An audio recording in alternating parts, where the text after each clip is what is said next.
El ejército que afrontó el desembarco de Alhucemas estaba compuesto mayoritariamente por tropas profesionales. Así, las unidades de primera línea y las fuerzas de choque, como la Legión y los regulares, un batallón de expedicionario de infantería de marina, que es un cuerpo con tradición y profesionalización, y una jarca de la mealla de la meala de Gomara, fuerzas indígenas que eran muy valiosas por su conocimiento del terreno y su capacidad de combate en la región. Estos grupos llevaron a efecto la operación, pero además tomaron parte unidades con soldados de reemplazo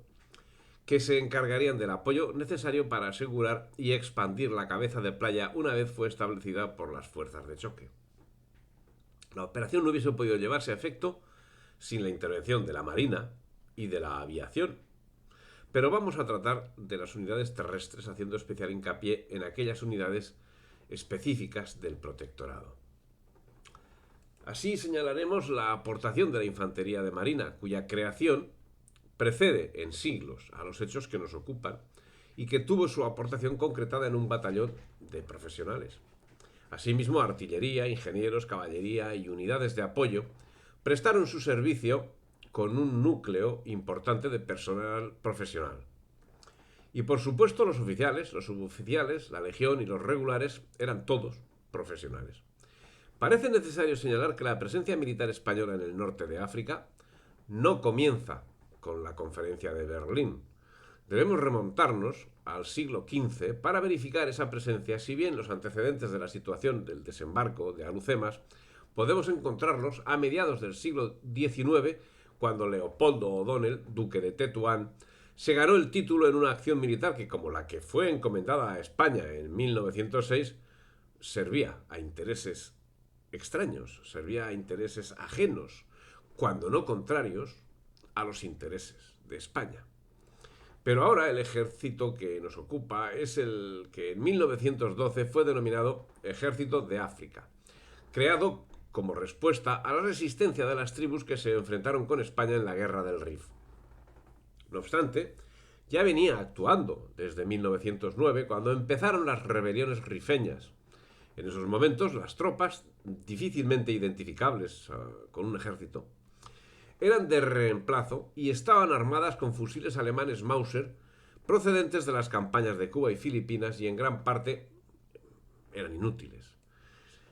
Centrándonos en ese ejército, si de infantería de marina hemos hablado, señalando que tiene una historia de siglos, del grupo de fuerzas regulares indígenas podemos decir que se trata de un cuerpo creado en Marruecos, compuesto por personal indígena bajo un cuadro de mandos español y con un objetivo centrado en la protección del jalifa, representante del sultán, que debía servir de base para la formación de un futuro ejército marroquí y como apoyo, mientras tanto, al ejército español. El fundamento en la creación de esas unidades regulares se encontraba en la necesidad de implicar a los naturales en las funciones propias del ejército, de cara a transferir la responsabilidad en la pacificación del territorio, de acuerdo con los tratados que en esos mismos momentos estaban siendo debatidos. Unos tratados que en nada beneficiaban a España, de la que sin embargo se exigían nuevos aportes que redondeasen la gran traición de 1998, en la que estaba implicada toda la estructura política de España, que ahora, mutilada España por su acción proactiva llevada a cabo durante todo el siglo XIX, prolongaba en el XX su sometimiento a los intereses extranjeros que le exigían una actividad colonialista impropia de la idiosincrasia española. Con ese espíritu y para mayor gloria de las potencias colonialistas europeas, retomando la situación que en su momento desarrollaron O'Donnell y Prim, se enfrascó en una guerra que para España solo era la continuación de la sangría de jóvenes españoles, que acabó generando las protestas que se venían larvando desde el último cuarto del siglo XIX y que se radicalizaron a partir del desastre del Barranco del Lobo, acaecido el 27 de julio de ese mismo año 1909, y que será el origen de las protestas que dieron lugar a la Semana Trágica de Barcelona. Esas protestas populares fueron las responsables de la nueva conformación que adoptó el ejército en África, ya que desde el punto de vista político se consideró necesario replantearse el tipo de ejército que demandaba la situación, siendo que ese nuevo ejército estaría compuesto por tropas indígenas y por voluntarios. La base que sería del grupo de fuerzas regulares indígenas y posteriormente de la Legión. Aunque novedosa para principios del siglo XX, la idea que dio pie a la unidad de regulares no era nueva. Se trataba de una modalidad que a lo largo de la historia había conocido experiencias similares. Así, en la conquista de Orán de 1509, los moros de paz, o mogataces, fueron una unidad que cumplió esas funciones y en tiempos más cercanos, ya en 1859, fue creado el cuerpo de moros tiradores del Rif y en 1887 la milicia voluntaria de Ceuta. Estas experiencias sirvieron de base para la creación del cuerpo de regulares, que en principio tomó forma en un batallón de infantería que contaba con 4 compañías y un escuadrón de caballería.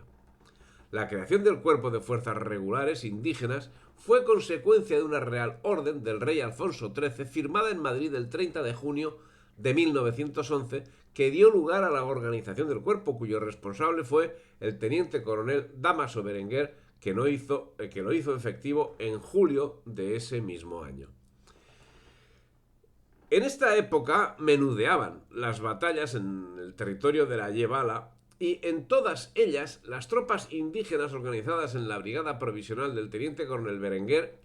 habían demostrado su capacidad de maniobra en este tipo de territorio, lo que fue aprovechado para organizarlas como fuerzas auxiliares y de policía. El objeto de la creación del cuerpo de regulares era atender los puestos de combate en la extrema vanguardia, como fuerzas de choque en los lugares y las acciones de mayor riesgo, y sus componentes debían ser voluntarios, no siendo aceptados todos los voluntarios.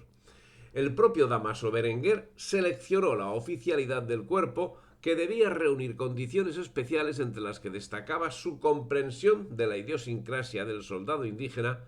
a quien debía conquistar con el ejemplo. Y si la oficialidad debía reunir estas condiciones, además de un perfecto conocimiento del idioma,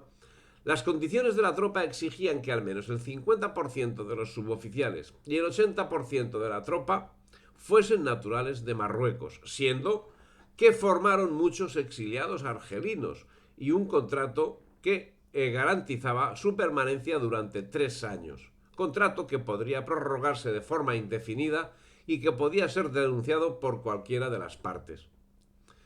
El cuerpo se organizó en unidades denominadas tabores,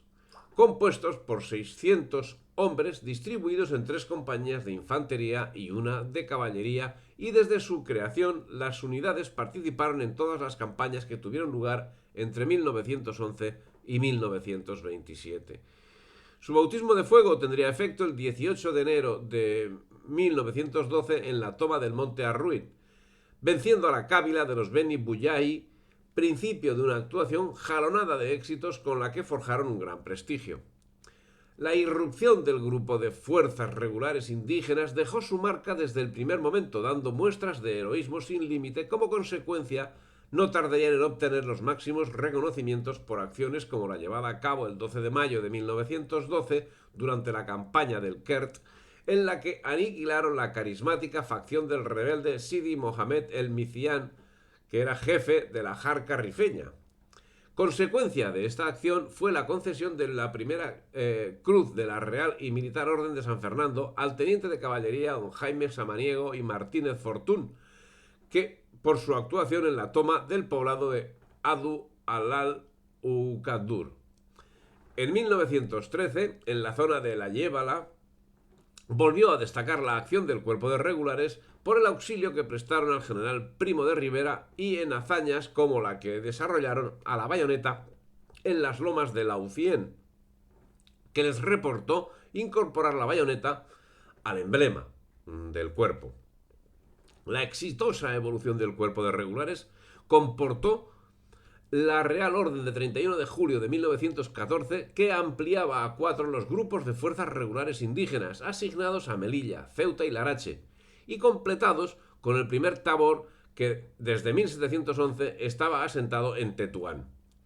El 22 de julio de 1921, Abdelkrim inflige una severa derrota al ejército español en Anual, hecho que acarrearía una serie de acciones que desembocarían en el desembarco de Alhucemas del 8 de septiembre de 1925. Si te ha gustado el vídeo, dale me gusta, difunde y suscríbete al canal.